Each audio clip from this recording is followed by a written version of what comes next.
Duše moja, duše.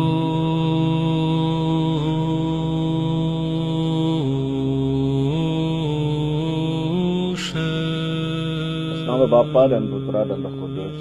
Amin. Shalom Aleichem bersama manusia. Selamat berjumpa kembali saudara dengan saya Archimandrit Romo Daniel Biantoro, pendiri dan Ketua Umum Gereja Ortodoks Indonesia. Kita akan melanjutkan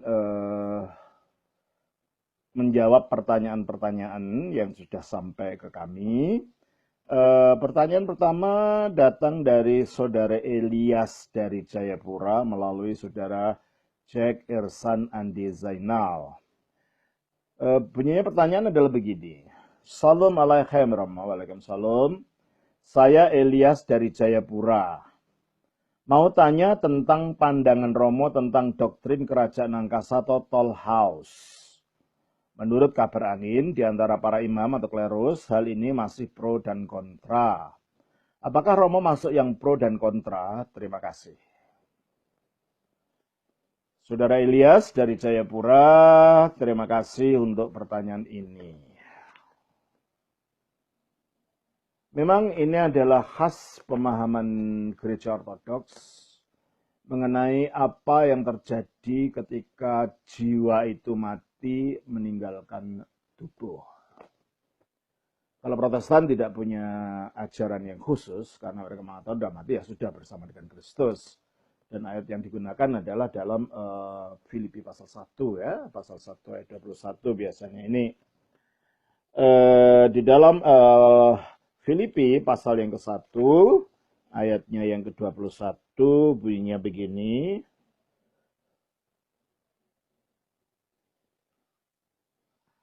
Karena bagiku hidup adalah Kristus dan mati adalah keuntungan. Tetapi jika aku harus hidup di dunia ini, itu berarti bagiku bekerja memberi buah. Jadi mana yang harus kupilih aku tidak tahu. Aku didesak dari dua pihak, aku ingin pergi dan diam bersama-sama dengan Kristus. Jadi hanya ayat ini yang sering dipakai, bahwa kalau sudah pergi itu diam bersama-sama Kristus secara langsung begitu. Tetapi nah, kalau Katolik, sesudah mati orang akan masuk ke dalam api penyucian. Kita gereja ortodoks tidak mempercayai ajaran api penyucian seperti yang diajarkan di dalam gereja Roma Katolik. Dan juga tidak membuat pernyataan sederhana sudah mati bersama Kristus gitu aja, tidak.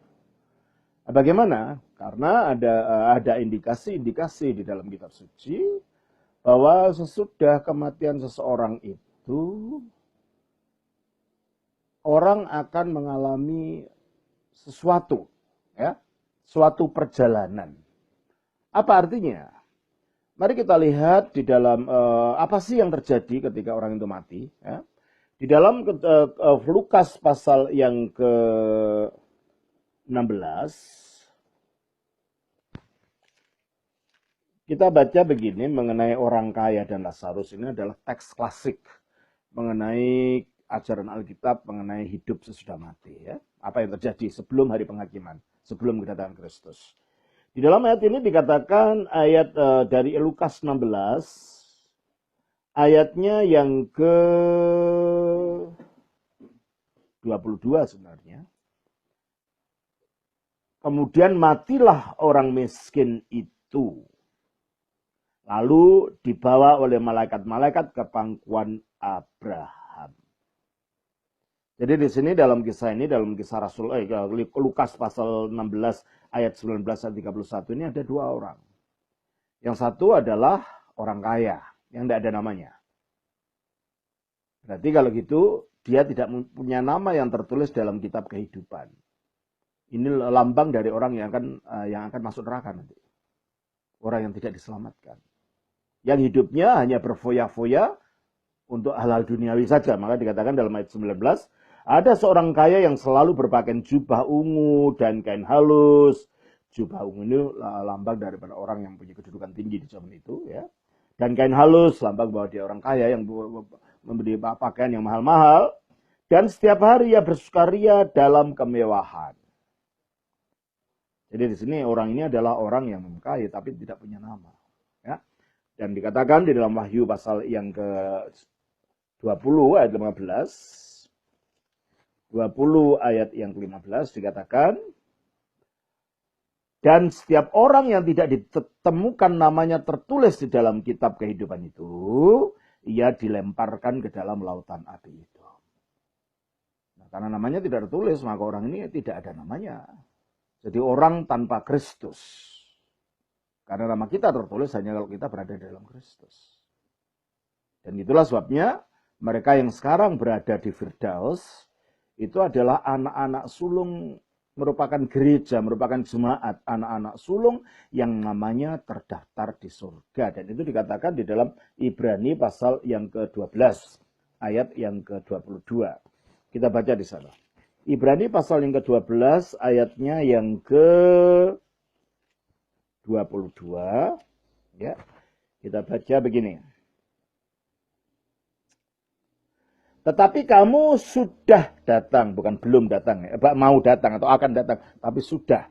Berarti secara de jure, secara hukum kita sudah bagian daripada tempat yang dimana-mana disebut ini, yaitu kita yang percaya kepada Kristus, orang yang betul-betul hidup di dalam Kristus.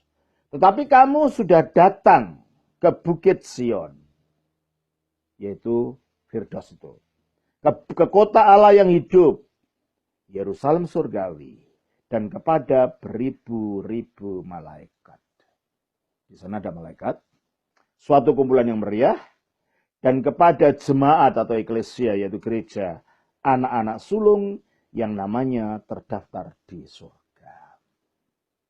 Jadi namanya terdaftar di surga. Dan juga dengan demikian keluarganya sudah di surga. Dan orang yang menyatu atau hidup di dalam Kristus, itu namanya juga sudah terdaftar di surga. Oleh karena itu kalau dalam gereja ortodoks, pada waktu baptisan, sebelum dilakukan apa-apa, ketika orang itu mau masuk dan dibaptiskan, Romo akan melambangkan tangan pada ke atas orang itu dan mendoakan, memohon kepada Allah supaya nama orang ini terdaftar atau tercatat di dalam kitab kehidupan di surga. Jadi namanya bukan yang tercatat di dalam buku administrasi gereja saja, tidak. Tapi lebih penting dari itu adalah tercatat namanya di dalam kitab kehidupan yang ada di surga. Dan Kristus juga mengatakan dalam Lukas 10 ayat yang ke-20 dikatakan demikian. Lukas pasal 10 ayat yang ke-20 kita baca begini, ya. Lukas 10 ayat yang ke-20 dikatakan oleh kitab suci demikian.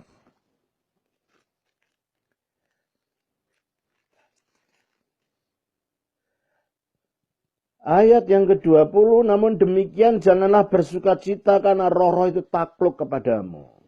Karena murid-muridnya baru diutus, dapat mengusir setan, menyembuhkan orang, dan mereka bergembira kembali kepada Yesus. Dan Yesus mengingatkan bahwa sukacitanya jangan terletak pada mujizat itu. Namun demikian janganlah bersukacita karena roh-roh itu takluk kepadamu, tetapi bersukacitalah karena namamu ada terdaftar di surga. Jadi orang yang hidup di dalam Kristus, menghidupi kehidupan di dalam Kristus, manunggal dengan Kristus, namanya terdaftar di surga. Dan kalau meninggal, dia menjadi bagian dari eklesia, dari anak-anak sulung yang namanya terdaftar di surga itu. Oleh karena itu, meskipun secara fisik kita masih di dunia, tetapi kalau kita memang hidup dalam Kristus, kita manunggal dengan Kristus, kita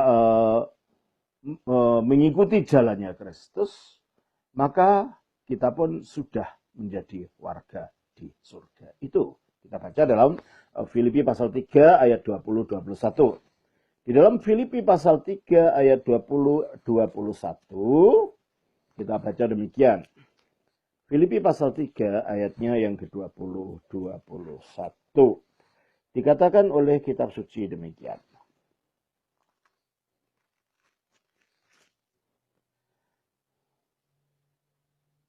Karena kewargaan kita adalah di dalam surga. Ini. Bagaimana kewargaan kita dalam surga? Ya, karena ketika kita dibaptis dan kita beriman kepada Kristus, kita menyatu dengan Kristus dalam baptisan, kita disatukan dengan kematiannya, penyalibannya, kita disatukan dengan penguburannya, kita disatukan dengan kebangkitannya, sehingga kita menjadi bagian dari tubuh Kristus yang sudah bangkit itu. Karena tubuh Kristus itu sekarang duduk di surga dalam kemuliaan, maka kita secara hukum sudah didudukkan bersama Kristus itu. Karena Kristus di surga, maka kita juga menjadi warga surga. Itulah sebabnya di dalam Efesus pasal yang kedua, ayat yang ke-6 dikatakan demikian. Ya. Di dalam Efesus pasalnya yang kedua, ayat yang ke-6, kita baca 5 dan 6 saja. Ya. Efesus pasal 2 ayatnya 5 dan 6, mulai 4 lah. Tetapi Allah yang kaya dengan rahmat oleh karena kasih-Nya yang besar yang dilimpahkannya kepada kita telah menghidupkan kita bersama-sama dengan Kristus. Kapan? Ya, dalam Roma 6 ayat 4, ketika kita dibaptiskan, kita dikuburkan bersama-sama Kristus, mati di dalam kematian. Kita ikut mati bersama Kristus dan kita ikut dalam kehidupan kebangkitan Kristus itu. Dan pada saat itulah kita mengenakan Kristus menurut Galatia 3:26.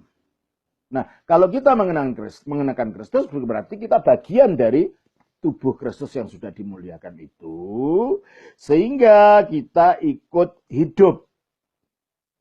Kita ikut dibangkitkan. Maka dikatakan, dan di dalam Kristus Yesus, ia telah membangkitkan kita juga, ya, dan memberikan tempat bersama-sama dengan di surga. Coba saya baca di dalam bahasa aslinya, ya.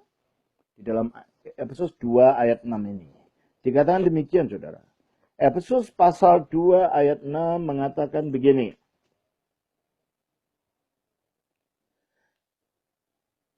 Ke sin igire, dan dibangkitkan bersama, bangkit bersama. Ke sin ekatisen. Nah, kata-kata sin ekatisen itu berada kata sin itu bersama atau together with dalam bahasa Inggrisnya. Ekatisen huruf E ini menunjukkan masa lampau, masa yang telah terjadi. Katisen N ini orang ketiga tunggal. Dan katisen ini dari kata katisu artinya saya duduk. Berarti sen ekatisen artinya duduk bersama-sama. Telah duduk bersama-sama. Bukan akan datang, tapi sudah terjadi. Ya. Sin ekatisen. Mana tadi? Sin ekatisen entis et uranis telah duduk bersama-sama di dalam surga en Kristo Yesus, di dalam Yesus Kristus. Artinya dalam panunggalan dengan Yesus itu, karena Yesus ada di surga, maka kita pun secara hukum juga ikut di sana, maka kewargaan kita di sana, maka dengan gambaran lain nama kita tertulis di kitab kehidupan, tertulis di surga. Nah, kalau begitu, karena nama kita tertulis dalam hal ini Lazarus, namanya tertulis di dalam kitab kehidupan, dia punya nama. Sementara orang yang digambarkan sebagai orang kaya yang mewah semuanya di dunia tidak peduli kepada hal-hal yang bersifat rohani. Dia hanya menyenangkan yang jasmani saja. Bahkan tidak peduli kepada orang lain dalam hal ini yang digambarkan dengan Lazarus itu. Lapar dibiarkan luka-lukanya di anjing datang menjilati, dia mengharapkan orang itu untuk menjatuhkan makanan kepada dia. Tidak peduli. Orang yang sudah tertutup terhadap kasih akan Allah dan kasih akan sesamanya, nah, orang ini nanti yang akan mengalami siksa. Lazarus ini punya nama, tapi nama ini juga punya simbol. Karena kata Lazarus itu berasal dari bahasa Ibrani yang diyunanikan. Bahasa Ibraninya adalah dari kata Lazar. Lazar itu dari kata Eliazar. Eliazar dari kata Eli, Allahku, Azar itu penolong. Jadi kalau bahasa Arabnya Azar itu ansor, ya. Artinya penolong. Sama. Eliazar artinya Allahku adalah penolong. Nama ini kalau begitu menyimbolkan siapa orang ini. Inilah lambang orang beriman. Orang yang menjadikan Allah sebagai penolongnya. Dan orang beriman kepada Allah inilah yang namanya terdaftar di surga. Tapi mengapa digambarkan sebagai pengemis? Dia digambarkan sebagai pengemis untuk menunjukkan orang beriman itu keselamatannya bukan karena kemampuannya sendiri.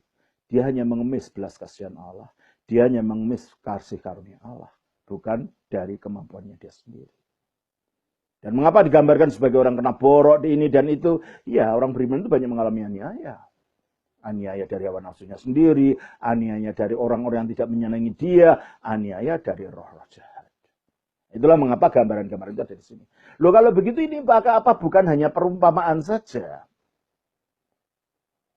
Ada orang mengatakan ini tidak bisa ini pakai landasan untuk mempercayai akan adanya hidup sesudah mati. Ini hanya perumpamaan. Saudara, kalau Yesus mengajar perumpamaan selalu ada. Kerajaan surga seumpama. Coba saya baca ya. Di dalam Matius 13 itu dikumpulkannya di dalam Matius dikumpulkannya perumpamaan-perumpamaan Yesus. Coba kita baca di sana. Ya. Kalau perumpamaan bunyinya gimana? Kita baca di dalam Matius pasal 13.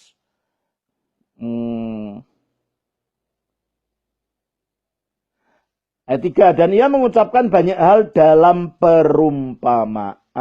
Nah, udah, perumpamaan.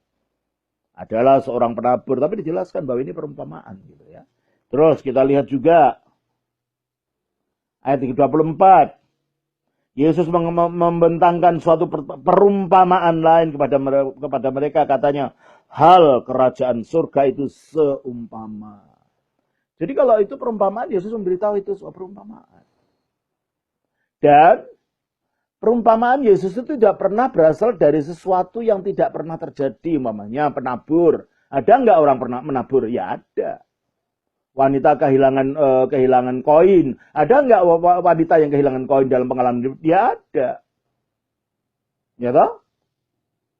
Jadi perumpamaan-perumpamaan Yesus itu dasarnya keadaan yang ada.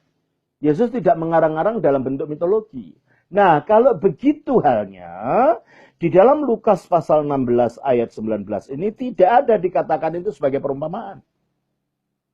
Lukas tidak menerangkan itu perumpamaan, Yesus pun tidak mengatakan ini seumpama. Dia hanya mengatakan begini ya. Kita baca dalam Lukas pasal yang ke-16, dibaca demikian. Ya. Lukas 16, ada seorang kaya, tidak ada dikatakan perumpamaan, tidak. Kata perumpamaan tidak ada di situ. Berarti Yesus sedang berbicara tentang realita yang ada di dalam alam roh sesudah orang itu mati. Dan kalau Yesus mengajar ini ada begini, ya memang ada karena Yesus tidak pernah membuat perumpamaan yang berasal dari angan-angan dongeng, berasal dari mitologi. Yesus mengajarkan sesuatu yang ada, sesuatu yang pernah terjadi di dalam kehidupan manusia. Apalagi Yesus mengatakan bahwa ketika orang mati, rohnya tidak mati. Kita baca di dalam Matius pasal 10 ayat 28. Ya. Di dalam Matius pasal 10 ayatnya yang ke-28 dikatakan demikian. Ya. Matius pasal 10 ayat yang ke-28. Kita baca begini. Dan janganlah kamu takut kepada mereka yang dapat membunuh tubuh, tetapi yang tidak berkuasa membunuh jiwa. Artinya ketika tubuh dibunuh, jiwa tidak terbunuh. Yaitu kalau tubuh mati, jiwa tidak mati. Nah, jiwa yang tidak mati itu apa ceritanya? Bagaimana kejadiannya? Inilah yang diceritakan di dalam Injil Lukas itu. Nah, kita baca di situ. Dalam Injil Lukas pasal 16 ini, apa yang terjadi ketika orang yang hidupnya menyatu dengan Kristus, mengikuti hukum-hukum Injilnya? Apa yang terjadi? Kemudian matilah orang miskin itu, lalu dibawa oleh malaikat-malaikat ke pangkuan Abraham. Jadi ketika orang mati menurut ajaran Injil, kalau orang itu adalah orang yang sudah menyatu dengan Kristus, beriman kepada Kristus, yang mengikuti jalannya Kristus, orang itu diangkat menjadi anak Allah. Allah adalah Raja segala alam. Makanya kalau dia pulang ke tempat bapaknya di surga, karena dia itu anaknya, dia tidak ditanya oleh ajudannya atau tentaranya. Kamu siapa, dari mana gitu kan. Kalau kita orang lain datang ke tempat kepresidenan pasti ditanya lah sama yang menjaga di situ ya. Dari mana kamu? KTP-mu mana? Dan kalau kita tidak bisa membuktikan apa yang terjadi, kita diseret, disangka orang mau ngaco gitu kan. Kita akan dihukum gitu kan. Nah, tetapi kalau itu Mas Kesang yang datang ke sana atau Mbak Kahiyang datang ke Pak Jokowi, penjaganya udah tahu semua gitu kan. Oh ya mari silahkan masuk, demikian yang terjadi ini. Orang yang beriman di dalam Kristus yang telah diangkat menjadi anak Allah, ketika dia meninggalkan tubuh ini, akan ditunggu ya malaikat untuk melakukan perjalanannya. Dan akan diterima oleh malaikat, dijemput oleh malaikat untuk melakukan perjalanannya kemana? Ke pangkuan Abraham yang merupakan gambaran dari Firdaus. Firdaus adalah tempat penantian. Bagaimana kita tahu? Yalah, kita tahu karena dalam Injil Lukas pasal 24 dikatakan begini, ya. Ketika orang miskin itu mati, orang yang disalib bersama Yesus itu mati, dikatakan begini. Di dalam Lukas pasal 23. Ayatnya yang ke 42-43. Lalu ia berkata, Yesus, ingatlah akan aku apabila engkau datang sebagai raja. Kata Yesus kepadanya, aku berkata kepadamu, sesungguhnya hari ini juga. Kan hari itu Yesus mati, dan orang ini juga mati. Fisiknya yang mati. Yesus mengatakan, hari ini juga engkau akan ada bersama-sama dengan aku di dalam Firdaus. Tubuhnya dalam kuburan. Tetapi keilahiannya tetap satu dengan Bapa. Lainnya di sana, dan orang ini akan ikut bersama Kristus ke Firdaus ini, yaitu tempat penantian. Sebab kalau orang biasa untuk masuk surga itu harus dibangkitkan dulu, mengalami hari pengadilan pada waktu Yesus datang yang kedua kali. Nah inilah pangkuan Abraham itu. Orang itu dijemput oleh malaikat. Bagaimana dengan orang yang tidak percaya yang digambarkan seperti orang kaya tadi? Di dalam Lukas pasal 12 dikatakan begini. Lukas pasal 12 ayatnya yang ke-19. Lukas 12 ayatnya 19, 20. Kali ini memang perumpamaan. Tapi sekali lagi, Yesus tidak mengambil perumpamaan dari sesuatu yang tidak pernah terjadi dan tidak ada. Ini perumpamaannya adalah perumpamaan tentang orang kaya yang hanya mementingkan kepentingan duniawi ini. Dia punya banyak lumbung, punya banyak gandum dan lain-lain. Bukan berpikir untuk berderma kepada orang. Bukan berpikir untuk memberikan kepada orang, tetapi dia mengatakan bagaimana aku supaya bisa menyimpan barangku yang banyak ini. Makanya dia membuat lumbung-lumbung itu. Ya. Lalu setelah lumbung disimpan, barang disimpan, lalu katanya ayat yang ke-19, sesudah itu aku akan berkata kepada jiwaku, jiwaku ada padamu banyak barang, tertimbun untuk bertahun-tahun lamanya, beristirahatlah, makanlah, minumlah, dan bersenang-senanglah. Orang duniawi begitu, disangka butuhnya jiwa sama dengan butuhnya tubuh. Dia mengatakan, jiwaku ada padamu banyak barang. Jiwa tidak butuh barang, saudara. Sebab jiwa itu akan meninggalkan tubuh dan akan pergi ke tempat yang seharusnya dia pergi. Yang dibawa bukan barang. Yang dibawa adalah hasil perbuatannya waktu di dunia. Dikatakan, tertimbun untuk bertahun-tahun lamanya, beristirahatlah, makanlah, minumlah, dan bersenang-senanglah. Bukan itu yang dibutuhkan jiwa. Dan bukan itu yang akan dibawa oleh jiwa. Nah, orang ini sama sekali tidak punya persepsi tentang hal yang rohani, tidak mempunyai perspektif tentang yang rohani, tidak mengerti bahwa rohnya ini nanti yang akan meninggalkan tubuhnya. Oleh karena itu dikatakan dalam Wahyu pasal yang ke-14, ayat yang ke-13. Wahyu 14, ayatnya yang ke-13, kita baca demikian. Wahyu pasal 14, ayat yang ke-13, dikatakan demikian.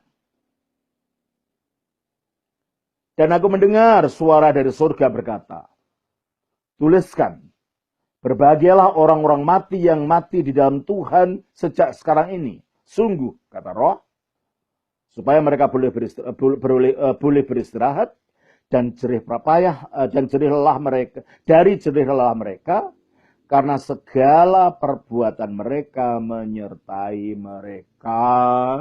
Jadi yang menyertai roh kita, jiwa kita waktu mati, bukan harta kita, bukan uang kita, bukan kekayaan kita, bukan jabatan kita, bukan gelar kita, bukan apapun yang ada di dunia ini.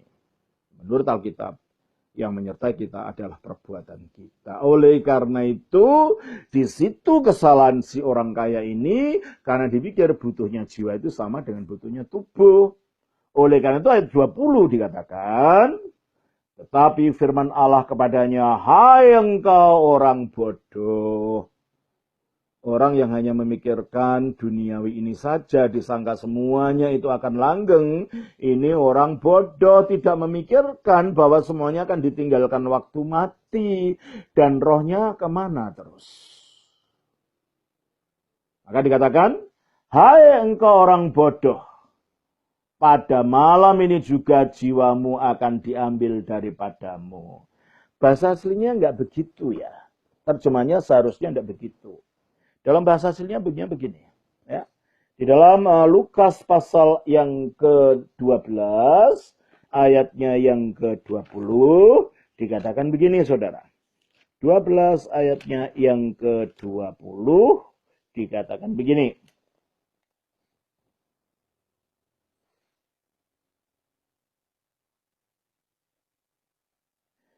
Ipe de afto of Theos. Maka berkatalah Allah kepadanya. Afron, hai orang bodoh.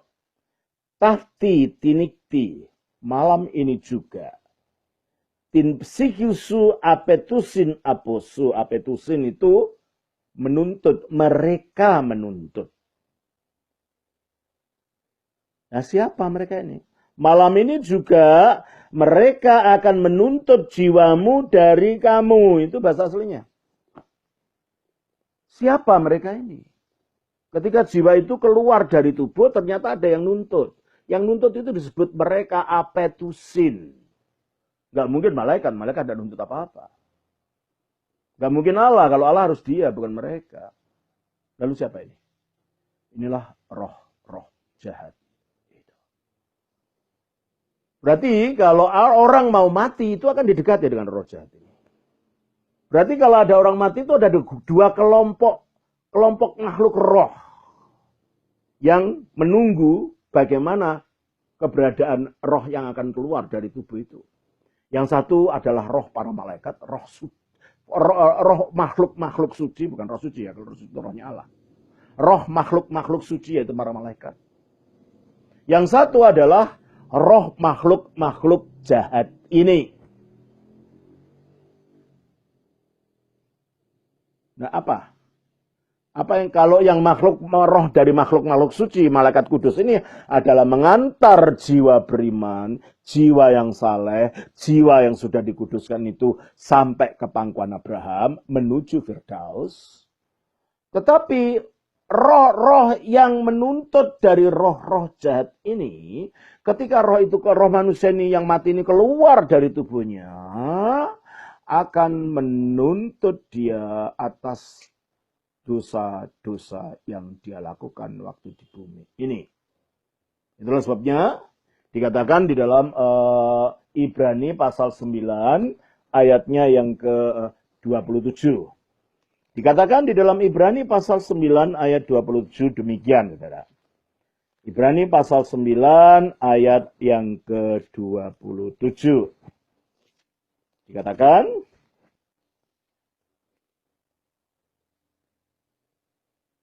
dan sama seperti manusia ditetapkan untuk mati hanya satu kali saja, dan sesudah itu. Nah, kata sesudah ini, itu oleh para bapak gereja, dia mengerti bahwa langsung sesudah mati ini, keluar dari tubuh ini. Ini bukan, sesudah itu dihakimi, ini tidak berbicara tentang penghakiman nanti, penghakiman umum, penghakiman di akhir zaman. Tetapi penghakiman tuntutan yang langsung ketika roh itu keluar dari tubuh yang dituntut oleh roh-roh